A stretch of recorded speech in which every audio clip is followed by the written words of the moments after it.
আসসালামু আলাইকুম। আমাদের সেই পুরাতন আব্দুল জব্বার চাচা, যার কাছে আমরা ছোট সময় ফিরির মধ্যে কিন্তু এগুলা করতাম, যে মাথা চুল কাটতাম। আধুনিক যুগে সেই সনাতন পদ্ধতি এখনো রয়েছে। পুরাতন কারিগর আমাদের যশোদল বাজারের, কিশোরগঞ্জ জেলা যশোদল বাজার।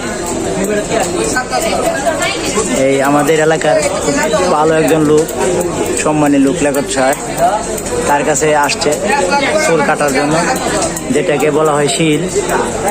আর সে হচ্ছে আমাদের আব্দুল জব্বার চাচা, মাথার চুল কাটতে তার কাছে খুবই ভালো। দেখছেন কত সুন্দরভাবে কাটতেছে, নিখুঁত কাজ, একদম নিখুঁত কাজ। আর আগে ছিল আপনার, যদিও ফ্রি ছিল, চৌকি ছোটো ছোটো ফ্রিগুলো ব্যবহার করতাম। আর এখন সুন্দর করে মুড়া নিয়ে আসছে আমাদের যশোদল বাজারের সেই আব্দুল চাচা। তার জন্য দোয়া করবেন, আপনারাও আসবেন এখানে। ধন্যবাদ সবাইকে।